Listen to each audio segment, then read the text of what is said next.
dimulai.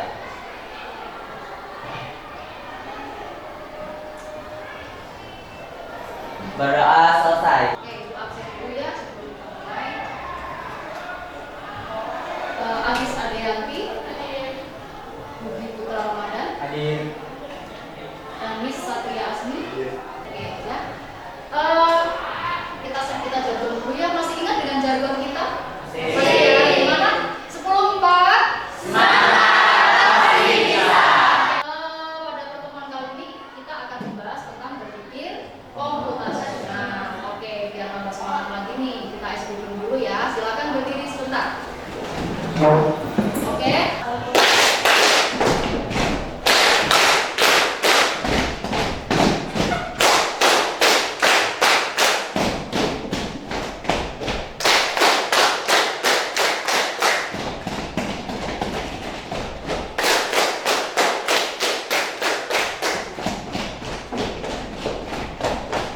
Oke, terima kasih. Gimana ya?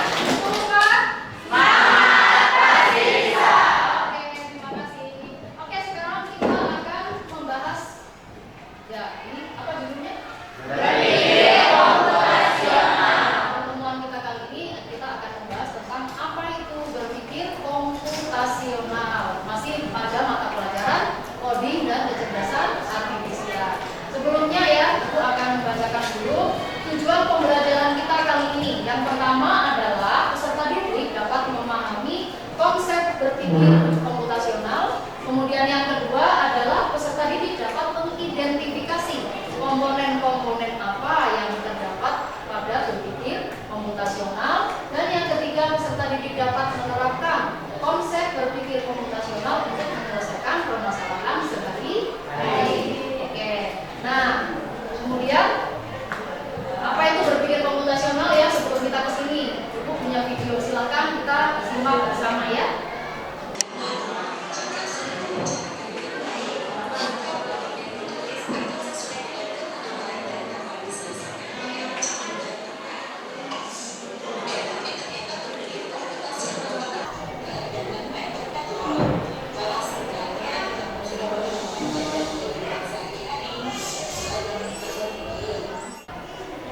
Oke, sudah ya?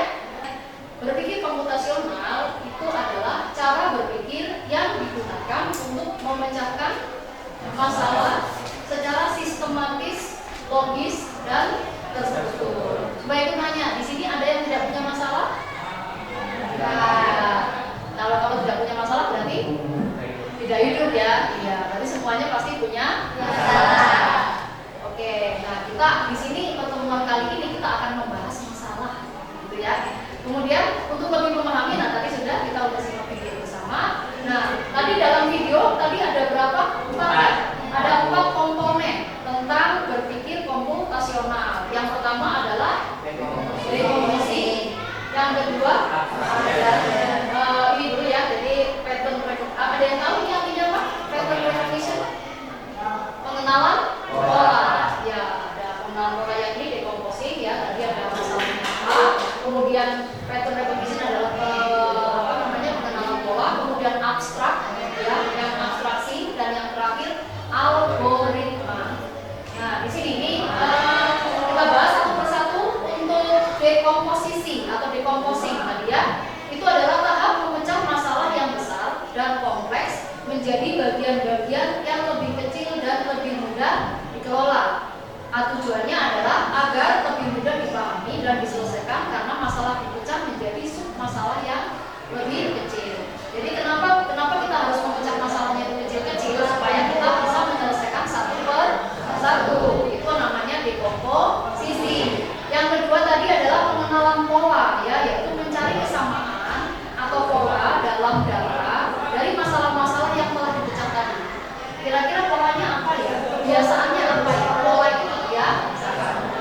Kemudian tujuannya adalah untuk memahami karakteristik yang berulang. Nah, ini disebut dengan kebiasaan. Sehingga solusinya bisa ditemukan dan bisa diterapkan pada kasus lain. Jadi kita di sini adalah belajar tentang penyelesaian masalah. Kemudian abstraksi. Abstraksi itu adalah tahap menyaring informasi yang penting dan relevan. Relevan itu yang nyambung ya, yang masih ada hubungannya dengan masalah, dengan mengabaikan detail yang tidak perlu. Jadi kita ambil yang penting-penting aja, yang tidak perlu kita abaikan. Karena kenapa? Kalau yang tidak perlu itu akan menambah masalah, ya kan? Justru bukan masalah yang akan cepat selesai, tapi malah menambah. Kemudian tujuannya apa? Memfokuskan pada inti masalah. Itulah kenapa kita harus mengambil yang penting-penting, bukan pada detail kecil yang membuat bingung. Karena yang tadi ada yang diabaikan. Kemudian yang terakhir, yang keempat adalah algoritma. Algoritma itu adalah mengembangkan serangkaian langkah logis untuk mencapai solusi. Jadi langkah-langkahnya itu disusun. Bagaimana cara menyelesaikan dengan langkah-langkah tertentu. Misalkan apa dulu gitu ya, nanti kita akan bahas. Jadi menyusun langkah-langkah instruksi yang sistematis dan berurutan untuk menyelesaikan masalah. Tujuannya adalah untuk menciptakan solusi yang dapat diimplementasikan atau diterapkan baik oleh manusia maupun oleh komputer, dan dapat diulangi oleh masalah yang serupa kalau misalkan nanti ke depan ada masalah seperti itu lagi. Sampai sini ada yang mau ditanyakan? Tidak ada ya? Oke, nah ini Ibu langsung ke teknik penilaian. Jadi setelah kalian tadi tahu tentang komponen berpikir komputasional, nah di sini Ibu akan menjelaskan tentang teknik penilaian pada pertemuan kita kali ini. Yang pertama adalah penilaian pengetahuan. Di sini penilaian pengetahuan itu dilihat dari hasil latihan mandiri atau pekerjaan rumah nanti di akhir pembelajaran. Kemudian yang kedua adalah penilaian sikap. Penilaian sikap itu adalah bisa dilihat saat diskusi, ataupun saat presentasi, ataupun saat menanggapi pertanyaan. Intinya bisa dilihat dari situ ya, dari keaktifannya bagaimana, kerjasama saat diskusinya bagaimana, gitu ya. Kemudian disiplinnya, tanggung jawabnya bagaimana, seperti itu. Kemudian yang terakhir penilaian keterampilannya, yaitu dengan mengerjakan LKPD dan presentasinya. Seperti itu ya. Ada pertanyaan? Tidak ada? Ya. Oke, nah untuk model pembelajaran yang akan kita gunakan pada pertemuan kali ini adalah model pembelajaran berbasis masalah. Ada yang pernah tahu apa itu pembelajaran berbasis masalah? Basis itu berarti dasarnya ya. Kita menggunakan dasar masalah. Jadi model pembelajarannya adalah tentang kita membahas apa itu masalah, bagaimana identifikasinya, bagaimana solusinya.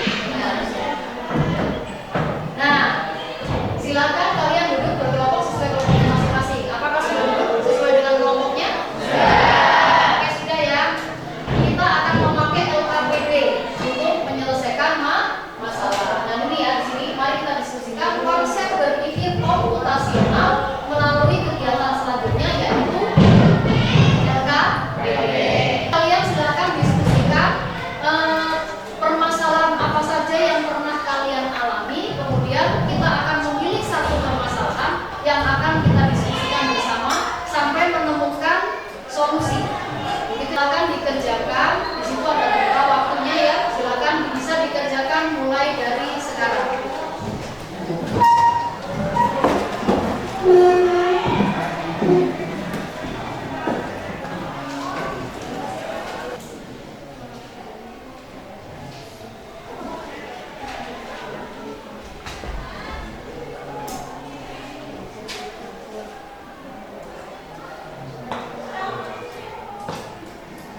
Dari masalah tersebut, apa saja kesulitan yang kalian hadapi?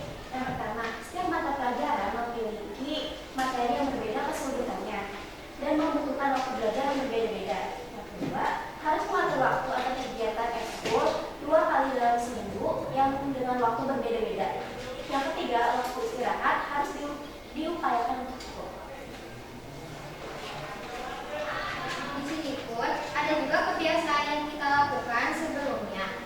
Itu pola waktu harian harus diatur lagi, pola kebutuhan belajar, materi pelajaran cenderung berkelompok berdasarkan tingkat kesulitan dan jenis kegiatannya, dan pola kegiatan tetap. Kegiatan ekskul dan tidur adalah pola berulang yang harus dipertimbangkan terlebih dahulu dalam perencanaan.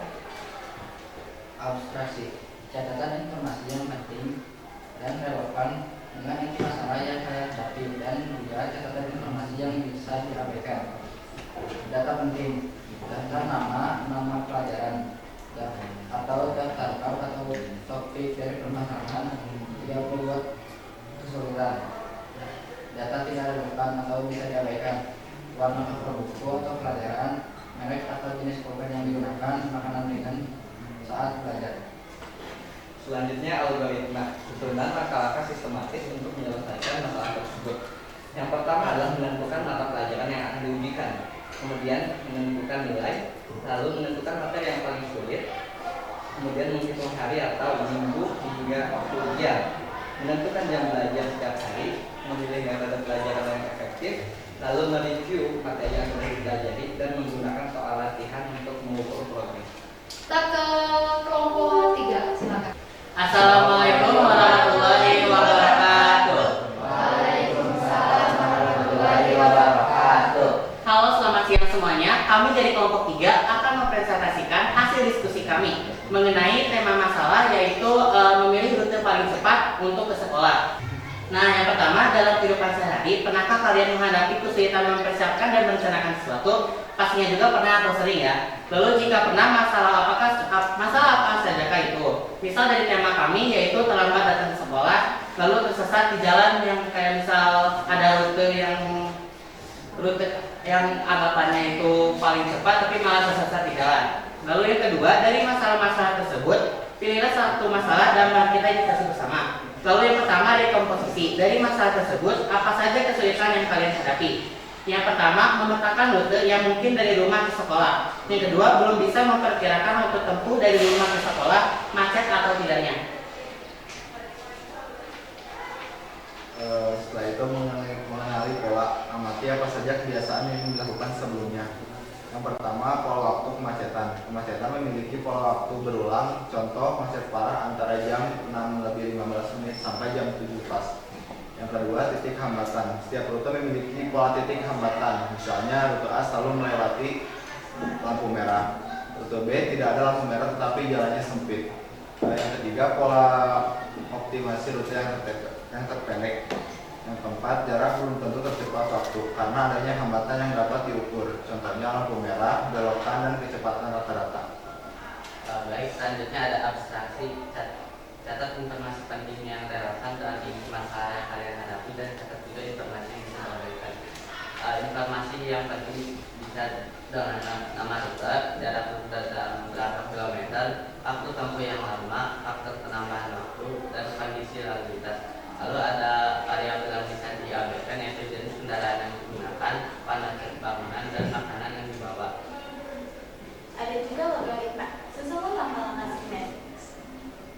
Susunlah langkah-langkah simetris untuk menyelesaikan masalah tersebut. Ada juga tentukan lokasi rumah dan titik akhir, yaitu ke sekolah. Ada juga catatan waktu yang diinginkan tiba di sekolah. Ada juga yang ketiga, yaitu buat daftar semua rute alternatif dari rumah ke sekolah. Yang keempat, bisa melalui jalan utama, jalan kecil, alternatif, kombinasi transportasi. Yang kelima, catat jarak dan estimasi waktu tempuh. Yang keenam, pertimbangkan faktor lalu lintasnya, yang contohnya itu yaitu kemacetan pada jam tertentu. Baik, sebelum kami akhiri presentasi ini, apakah ada yang ingin ditanyakan atau ada yang ingin ditanggapi? Silakan berdiri ya. Mohon izin semuanya, saya Nadia Ramadhani dari kelompok 2.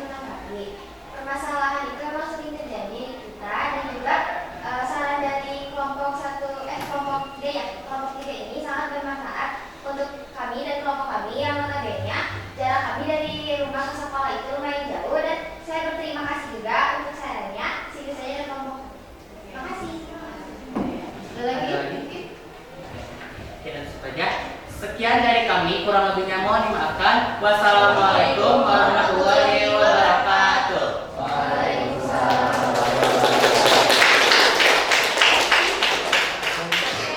Terima kasih tadi ya tentang jarak rumah ke sekolah. Ya, jadi ini penting ya, penting kita buat perencanaan dan persiapan yang matang.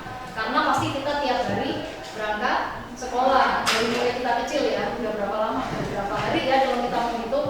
Setiap hari rutinitas kita itu pasti berangkat sekolah dan pengen mengejar supaya tidak terlambat. Jadi harus hafal nih, jalan tikus mungkin ya disebutnya ya kayak gitu. Jadi rute-rute tertentu harus hafal. Oke, terima kasih yang sudah selesai presentasi. Semoga ini bermanfaat buat kita semua ya. Karena ini kaitannya dengan masalah, kita mengupas masalah dan mudah-mudahan kita bisa menemukan solusi dan bisa kita terapkan nanti ketika di rumah dan dimanapun gitu ya. Selanjutnya, nah kita menyimpulkan. Oke, sebelum masuk ke kesimpulan, ada yang mungkin mau mencoba menyimpulkan?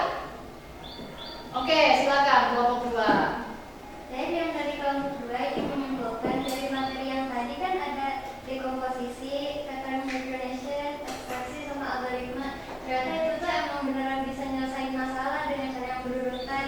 Itu juga bisa jadi langkah logis untuk mencapai solusi. Kita juga bisa menyelesaikan masalah dengan efektif dan efisien. Mas, keren ya. Jadi ada manfaatnya ya. Terima kasih atas kesimpulannya. Ya, kita simpulkan bersama nih, Ibu sudah membuat kesimpulan bahwa yang namanya bukan hanya dunia teknologi atau komputer atau mungkin diaplikasikan di pelajaran ya, tapi ternyata bisa kita lakukan atau kita terapkan di kehidupan sehari-hari. Kuncinya ada 4 tadi ya langkahnya. Yang pertama adalah dekomposisi, kemudian ada pengenalan pola. Jadi kita mengenali kebiasaan kita sebelumnya. Untuk bisa menyelesaikan kita harus tahu kelemahannya kan. Kita harus mengetahui kekurangan kebiasaan kita itu apa. Kemudian baru dirubah dan menyusun langkah-langkah penyelesaian. Begitu ya. Nah, dengan berpikir komputasional kita bisa lebih teratur. Setuju? Setuju. Bisa lebih cermat dan tentunya lebih siap menghadapi berbagai masalah. Kita akan refleksi sebentar nih. Tadi ada yang tahu tadi apa ya? Bisa diulang lagi apa yang sudah kita pelajari hari ini? Ya, tentang Pengertian berpikir. konsep berpikir komputasional. Ya, betul ya. Jadi kita tentang membahas tentang masalah bagaimana konsep berpikirnya bisa komputasional gitu ya. Karena terkadang masalah itu nggak tiba-tiba diselesaikan begitu aja, tapi butuh apa yang namanya? Langkah-langkah, butuh persiapan, butuh perencanaan. Ya begitu ya, jadi bisa kita pakai di kehidupan sehari-hari, tidak hanya di sekolah. Kita punya masalah di rumah, misalkan ada yang mungkin mau pergi kondangan, ikut kondangan, atau mungkin ada acara formal gitu ya. Misalkan mau ada acara reuni, misalkan kita nggak tiba-tiba ini ya, tiba-tiba datang. Biasanya yang butuh persiapan matang itu biasanya perempuan biasanya, ya kan ya, menyiapkan ini itu gitu kan, benar kan ya? Jadi nggak mungkin nggak ada persiapan seperti itu ya. Nah itu tanpa kita sadari, itulah yang disebut dengan berpikir komputasional. Oke, kemudian bagaimana perasaan kalian setelah mengikuti pembelajaran hari ini? Seru apa? Alhamdulillah ada yang didapat ya. Oke ya, terima kasih semuanya sudah mengikuti dengan baik. Oke, terima kasih. Sebelum kita tutup, Ibu punya soal ya latihan yang bisa kalian kerjakan. Nanti untuk PR saja. Jadi sudah Ibu kirim di grup WA ya. Oke, terima kasih semuanya. Kita berdoa dulu. Silakan dipimpin doa oleh ketua. Sebelum mengakhiri kegiatan hari ini, alangkah baiknya kita berdoa terlebih dahulu. Berdoa menurut kepercayaannya masing-masing. Berdoa mulai.